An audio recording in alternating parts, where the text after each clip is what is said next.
رسول پاک صلی اللہ علیہ وسلم احساس والے نبی ہیں، اور احساس حضور نے امت کا کیا، احساس والی زندگی گزاری، ہر لمحہ محبوب پریشان رہے۔ یہ تھوڑا عرصہ پہلے ڈاکٹر ہارون صاحب مسلمان ہوئے ہیں، اور ابھی انہوں نے 2-3 کتابوں کا انگریزی میں ترجمہ کیا ہے، اور بھی کچھ کتابوں پہ وہ کام کر رہے ہیں۔ ہالینڈ کے رہنے والے ڈاکٹر صاحب ہیں۔ توجہ ہے میری بات پر آپ عزیزوں؟ ڈاکٹر صاحب کہتے ہیں کہ میں نے یہ سنا تھا کہ مسلمان دہشت گرد ہیں، یہ بم بلاسٹ کرتے ہیں۔ تو میں جہاں لفظ اسلام آتا تھا وہاں سے میں تھوڑا بچ جاتا تھا، پیچھے ہٹ جاتا تھا، لیکن میرے مزاج کے اندر یہ بات شامل تھی کہ میرے اندر اللہ نے بڑا انسانیت کا جذبہ رکھا ہوا تھا۔ تو میں ایک تنظیم قائم کر رہا تھا، میرا خیال تھا کہ ایک ایسی جماعت بناؤں کہ جو پوری دنیا کے اندر اسلام،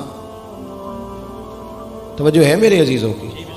کہتے میرا خیال تھا ایسی جماعت قائم کروں کہ جو پوری دنیا میں لوگوں کی خدمت کرے، اور بغیر امتیاز کے کرے، اسلام والوں کی بھی اور غیر مسلموں کی بھی۔ لیکن مجھے بڑا دھچکا رہتا تھا کہ مسلمان سخت گیر قوم ہے۔ میں نے بہت ساری جماعتوں کا منشور اور دستور منگایا، اور میں نے کہا میں اپنی جماعت کا دستور لکھوں گا تو پہلے ذرا سارا میں مطالعہ کر لوں۔ ڈاکٹروں کا ٹیبل ہوتا ہے، اس کے اوپر شیشہ لگا ہوتا ہے، نیچے وہ جو چیز ضروری ہوتی ہے وہ رکھ لیتے۔ کہتے ایک مصر کے مولانا صاحب آئے ہوئے تھے ہالینڈ کے دورے پر، اچھی انگریزی جانتے تھے، تو کسی وجہ سے علیل ہو گئے۔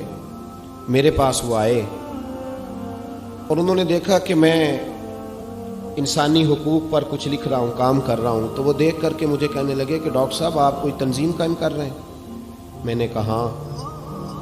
تو کہتے انہوں نے ہلکا سا ٹچ دیا، زور نہیں دیا، اور ویسے بھی جو ہلکی بات ہوتی ہے وہ ذرا دل میں جلدی بیٹھ جاتی ہے۔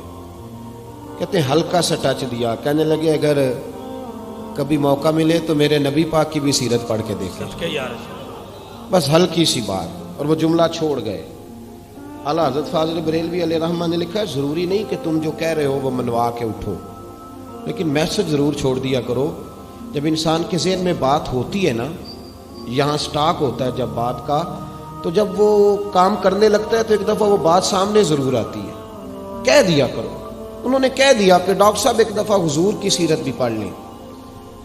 کہتے ہیں میرے ذہن میں بات بیٹھ گئی، مصروف آدمی تھا، زیادہ تو نہیں میں مطالعہ کر سکتا تھا، لیکن میں ایک دن 10 منٹ گھر میں ملے تھے تو میں کمپیوٹر پہ بیٹھا، اور میں نے کہا کہ انگریزی میں جو کتابیں حضور سید عالم صلی اللہ علیہ وسلم کی سیرت کی ہیں ان کو ذرا دیکھتا ہوں۔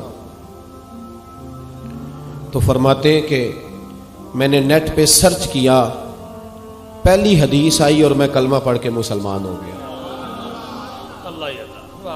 حدیث کہاں ہے؟ سبل الہدی والرشاد میں بھی ہے، کنز المال میں بھی ہے، مسند احمد میں بھی ہے، ابن اسحاق میں بھی ہے، ابن اشام میں بھی ہے، اور شاید سیرت کی تمام کتابوں میں آپ کو روایت مل جائے۔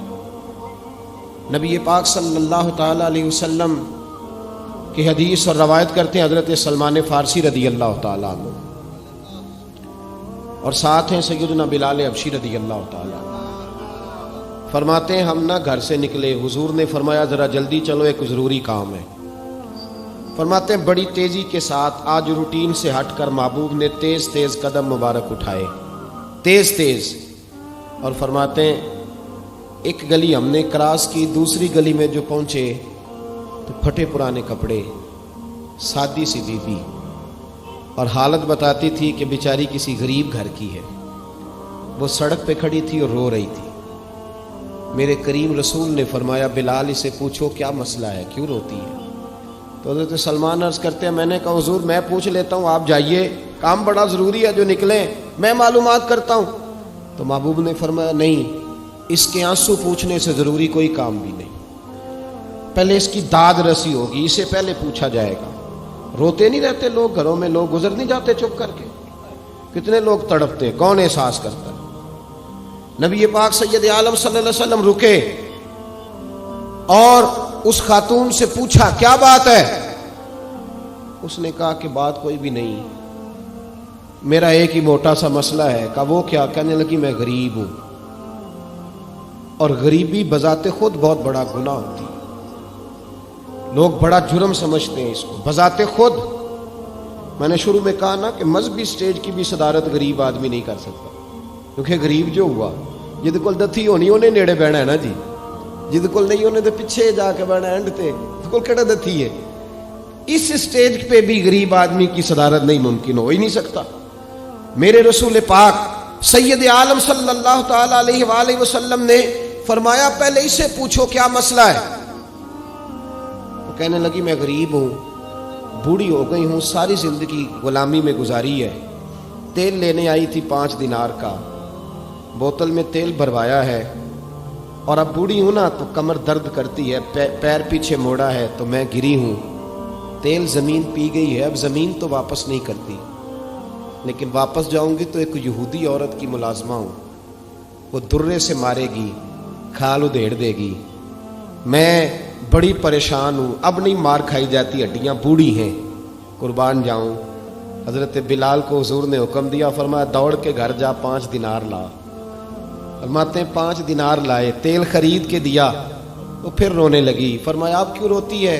اس نے کہا بتایا نا غریب ہوں، غریب کا جرم کوئی نہیں ہوتا، لیکن پیس دیا جاتا ہے، پھر بھی مار تو اب بھی پڑے گی، اب کیوں پڑے گی؟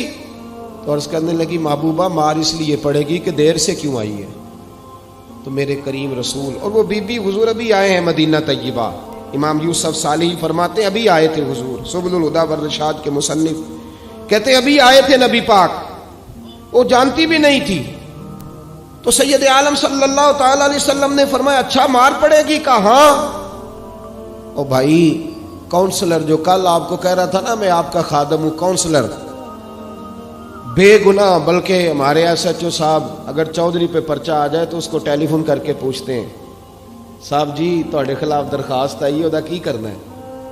تو غریب آدمی بیچارہ، اس کی غلطی یہ تھی کہ وہ غریب تھا تو اس نے ریڑھی لگا لی چوک میں، اس کو دبوچ کے لے گئے، تینوں پتہ نہیں اتنے نہیں کھلوئی دا، تو اس کے پاس کل انویسٹمنٹ ہی 5000 تھی، سارا لے گئے۔ پھر وہ کونسلر صاحب کے پاس چلا گیا، سر میرے نال چلے آجے ذرا میں تھانے جانا ہے۔ انہوں نے کہا گڈی کرائی آ، پیسے ہیں نہیں ایویں تھانے جائیدا ہے۔ اب وہ گاڑی لایا ہے، پتہ نہیں کہاں سے لایا ہے، تھانے پہنچا ہے، اور یہ ہے ہمارا حال کہ وہ ایس ایچ او بھی بیٹھا ہے کرسی پہ اور کونسلر بھی کرسی پہ بیٹھا ہے، اور وہ غریب پیروں میں بیٹھا ہے اور ہاتھ باندھ کے کہہ رہا میری ریڑھی دے چھڈو، میریاں 4 دھیاں نے تو میں شامی کھانا کھڑنا ہے۔ کدھر گیا امت کا وہ ذوق؟ ساری زندگی نعتیں سننے والوں بتاؤ تو صحیح نعت نے تاثیر کیا دی ہے روح؟ اگر ابھی بھی گھاڑی غریب کے پاس کھڑی نہیں ہوتی تو پھر کیا اثر ہوا ساری زندگی نعت سننے کا؟ میرے مصطفیٰ کریم سید عالم صلی اللہ تعالی علیہ وسلم نے فرمایا اس خاتون سے یہاں کونسلر ساتھ نہیں جاتا، کہتا ہے کر دیا ٹیلی فون، سویرے 9 بجے پہنچ جانا۔ پر کائنات کی سب سے معزز شخصیت حضرت سیدنا بلال حبشی رضی اللہ تعالیٰ عنہ فرماتے ہیں میرے نبی پاک نے فرمایا بی بی چل میں تیرے ساتھ چلتا ہوں، گویا اللہ کی ساری رحمتیں اس کے ساتھ ساتھ چلنے لگی۔ اور آگے آگے نہیں، ساری کتابیں پڑھ لو، وہ پھٹے پرانے کپڑوں والی بی بی آگے آگے اور اللہ کے کریم رسول پیچھے پیچھے، ساری گلیاں اس نے پھرائی، مدینے کی صحرا آ گیا۔ ایک دروازے پہ دستک دی، سے مالکن آئی، وہ بی بی بعد میں کہتی ہے میں بھی بڑی ڈاڈی تھی، طاقت ہی نہیں تھی میرے سامنے کو کھڑا ہو سکے، لیکن جب میں باہر نکلی تو میں نے نور کے حالے میں لپٹی ہوئی ایک عظیم ہستی کو دیکھا۔ فرماتے محبوب کے گورے چٹے رنگ کے اوپر کالی زلفیں اور محبوب پاک کی مقدس آنکھیں جب تک بات کرتے رہے نظریں زمین پہ جھکی رہی۔ شرم و حیا والے رسول نے بڑے میٹھے، بڑے دھیمے، بڑے خوبصورت لہجے میں کہا، بریلی کے امام فرماتے ہیں نیچی نظروں کی شرم و حیا پہ درود، بڑے دھیمے لہجے میں فرمایا تیری نوکرانی ہے تیری؟ عورت کہتی ہے میں تو حضور کے جلووں میں محو ہو گئی کہ سادگی میں اتنا حسن میں نے دیکھا ہی نہیں، تیری نوکرانی ہے؟ کہا تو میرے محبوب نے فرمایا بیچاری کی غلطی کوئی نہیں، اسے مارنا نا، اس سے تیل گر گیا تھا، نیا خریدتے دیر ہو گئی، رو رہی تھی تو میں سفارش کرنے آیا ہوں۔ وہ خاتون کہتی ہے کسی کی نہیں مانی تھی، پر محبوب کے جملوں میں تاثیر اتنی تھی، ککھ سواد نہیں مشری اندر، اساں کھنڈا بھی چکھ ڈٹھیاں، انہاں ساریاں شیواں نالوں گلاں سجن دیاں مٹھیاں۔ فرماتے ہیں نبی پاک صلی اللہ تعالی علیہ وآلہ وسلم نے فرمایا کچھ نہ کہنا. کہنے لگی نہیں کہتی، میرا وعدہ رہا، کچھ نہیں کہوں گی. اب میرے حبیب نے پھر نظر اٹھائی اور اس غریبنی کی طرف دیکھا اور فرمایا تو اگر کہے تو میں جاؤں، تو اگر کہے تو میں خود بھیک دے، خود ہی کہے منگتے کا بھلا ہو، تو اگر کہے تو میں جاؤں. اس نے خراج پیش کیا تو چند آنسو گرائے. کہنے لگی محبوبہ جیسے بندہ نوازی. حضور نے رخ پھیرا. حضرت بلال کہتے میں پیچھے رہ گیا تو وہ دونوں بیبیاں دوڑ کے میرے پاس آئی. کہنے لگی بتا تو صحیح ہے کون، یہ بتا تو صحیح کون تھے. تو حضرت بلال کہنے لگی تم نہیں جانتے. جناب بلال فرمانے لگے یہی تو ہیں جنہیں اللہ نے سچا رسول بنا کے بھیجا ہے. بیبیاں دوڑ کے آئی. کہنے لگی محبوبہ دروازے تک آئے ہو تو خالی تو نہ لوٹاؤ، مہربانی فرماؤ ہمیں بھی کلمہ پڑھا دو. ڈاکٹر ہارون کہتے ہیں وہ بیبیاں وہاں کلمہ پڑھ رہی تھی اور میں حدیث پڑھ کے کلمہ پڑھ رہا تھا. بھائی